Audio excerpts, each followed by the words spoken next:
Welcome to the channel, guys. My name is Jess. So Bitcoin has suffered a massive 4% drop in the last 24 hours, falling below $112,000 support and below the weekly range. We're now approaching a really critical point in the price action where macro warning signs are just starting to pop up. Let's dive into the charts today and talk about exactly what needs to happen for those warning signs to play out and take a closer look at the higher timeframe price action. If you're following this cycle closely, this is one of those moments worth paying attention to. Let's get into it.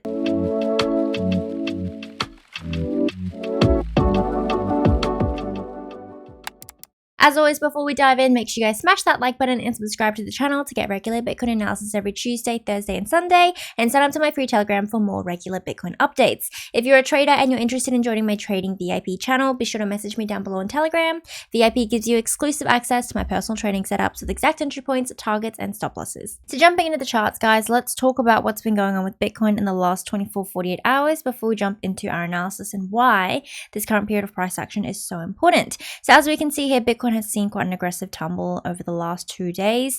In my last video, we were just moving up to retest this level of resistance there at the prior uptrend, as well as on the short term, we had that level of resistance right there at 116.6 to 117,000, right? So we tapped that perfectly and unfortunately saw a reversal. So from there, Bitcoin went on to fall below $112,000, our previously established level of high time frame support here at this red box.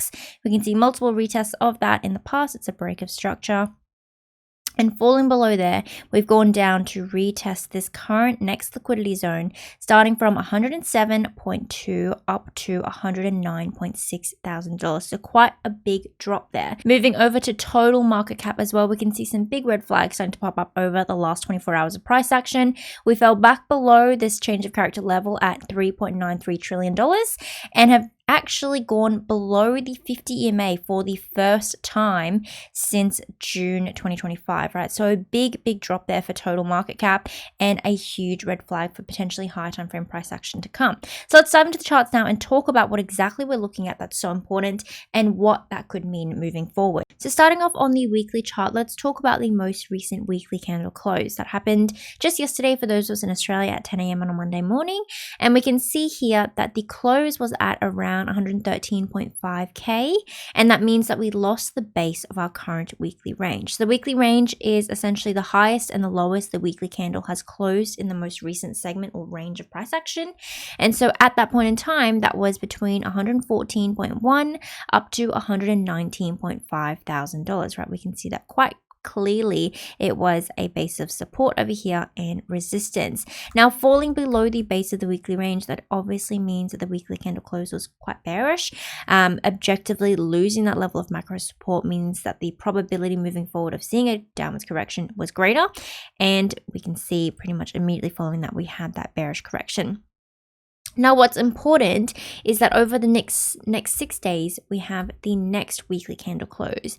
And from our most recent one that just happened, while we lost the weekly range at 114, we did not lose sell side liquidity just yet. We tapped it with this wick right there, but we did not actually close below $112,000 here on the weekly time frame. And so that means that over the next 6-day period in this next weekly candle close, if we get a bearish continuation that closes above $112,000, this next red line over here, we could be potentially preventing a higher time frame breakdown. Otherwise, if we close below $112,000 over here, we have confirmed the loss of this level of support here on the weekly time frame, and we can expect a higher time frame bearish continuation into the week after and potentially beyond.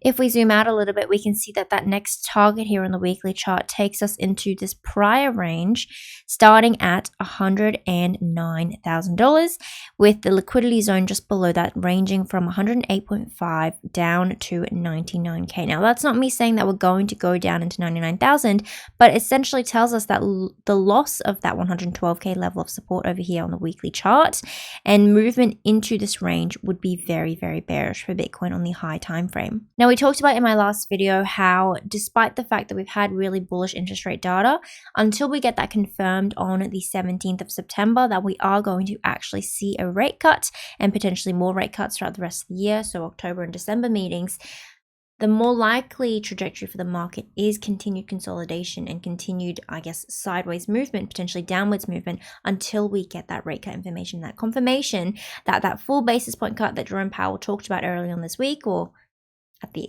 end of last week, is actually going to happen. So essentially what that means is putting aside that interest rate information that we've recently gotten, that massive bombshell of upcoming interest rate drops. Until then, we really need to focus on what the price action is doing and the critical point in the price action that Bitcoin is in right now. So essentially, we need to see a bounce in the next 6 days to potentially prevent that further bearish move beyond $112,000 on the high time frame. Now, before we get into any more analysis, guys, let's really quickly touch on one of the most important parts of being a successful trader, and that's managing your trading fees. So BTC has partnered with me to help you guys out and give you 15% off all of your trading fees. So if you'd like to support the channel and you're still really looking for a great non-KYC exchange with lots of listings, high liquidity and security, BTC is definitely a great one to check out. And as a thank you for signing up under my affiliate code, you can get 10% off your VIP membership if you message me your membership number when you check out your VIP membership. Thanks. Let's get back into the charts. So going ahead and taking a look at the daily chart, we can see that we are currently at support, right? As we mentioned at the very start of the video, we're retesting that liquidity zone down here from 107.6 up to 109.5. And with the daily candle close about an hour away, we can see Bitcoin isn't actually closing within it just yet, right? Even though we've got an hour to go, it all depends on what happens on the smaller time frames on the hourly charts. It looks like we are thus far bouncing from that liquidity zone, which is a good sign. If we were to close within it, it would vastly increase the probability of seeing continuation into that liquidity zone and down towards 107.6. But while we prevent that by bouncing on that as a base of support, we prevent that sort of shorter time frame bearish continuation. Now on the 4-hour or the hourly charts, essentially what we need to see is quite simple, right? Over the next 6-day period, we want Bitcoin to reclaim this prior change of character level or that break of structure level on the high time frame at $112,000. Even on the short term, we can see it mapped out as a clear level of resistance. We had it as support over here with multiple retests, and then upon flipping at that level to resistance there in that retest and rejection, that is when we saw the correction down to 109K. So we want to flip back below this level on the short term to establish a little bit of an actual bounce here for Bitcoin. And then pushing upwards, we have those sort of same horizontals that we were looking at in that last video. So we're flipping it back above 114.3K, again, reflipping it back to support, that change of character level, and then above that we have that prior rejection point at 106.6 up to $117,000. So clear sort of laddering trajectory that we need on the short term over the next 6-day period to reverse the price action and to prevent the weekly close from being below sell side liquidity. But mostly the most important one is that 112K level right here.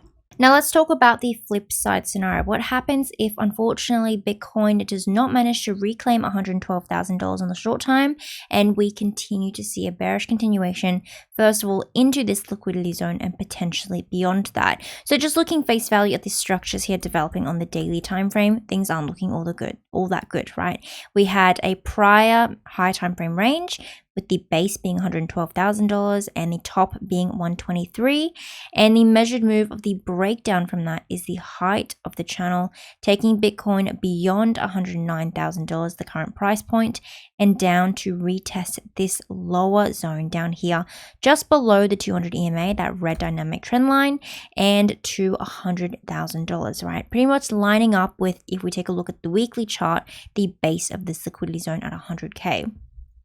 Now, before all that happens, of course, there are some smaller warning signs that we should be watching for in the developing price action alongside or on top of just the loss of that liquidity zone. And what I'm specifically talking about is, we take a look at the Gaussian channel on the 3-day chart, the retest of that Gaussian channel. So historically, the Gaussian channel on the 3-day chart has been a massive indicator for high time frame corrections and even potentially the start of bear markets. And if we take a look at the current price action, we are very close to retesting the top of that Gaussian channel. Generally, when we move into the Gaussian channel, we will move down to retest the midline, and upon rejecting off the midline, we'll see a dip down to the lower end of the Gaussian channel. So that's a huge moment, right? And if we enter that, we could potentially see a movement down towards, once again, the midline at around that 99 to 100k level. So even more confluence for that higher time frame, quite bearish analysis. So the Gaussian channel starts at $107.1 thousand. Now keep in mind that is essentially just below this current liquidity zone right here, right? By the way, I had the number wrong before. It was written as 107.6. It's actually 107.3. So if we drop right below that, we have this volume gap taking us down to 106, and we would at that point enter the Gaussian channel on the 3-day chart currently with the next candle close in an hour. So we'll be entering it for that next 3-day period. So across the charts, there are some very clear higher time frame warning signs that are starting to pop up, or we're starting to creep up on those potential points where the price action becomes really, really critical. And so we really want to watch out for the next price action over the next couple of days and watch for the reaction towards the next retest of $112,000, whether or not we're going to reclaim that level, and otherwise the start of the potentially higher time frame correction with the entry of this liquidity zone, and particularly the loss of the base of that at $107.3 thousand. Alrighty guys, that is a wrap on today's analysis. Thank you for tuning in for another episode. If you enjoyed it or you learned something, don't forget to smash that like button and subscribe to the channel to get regular Bitcoin analysis every Tuesday, Thursday, and Sunday. And sign up to my free Telegram for more regular Bitcoin updates. If you're a trader and you're interested in joining my VIP trading channel, be sure to message me down below on Telegram. VIP gives you exclusive access to my personal trading setups with exact entry points, targets, and stop losses. And sign up down below to beat you next to get 15% off your trading fees as well. I'll catch you guys in the next one. Bye.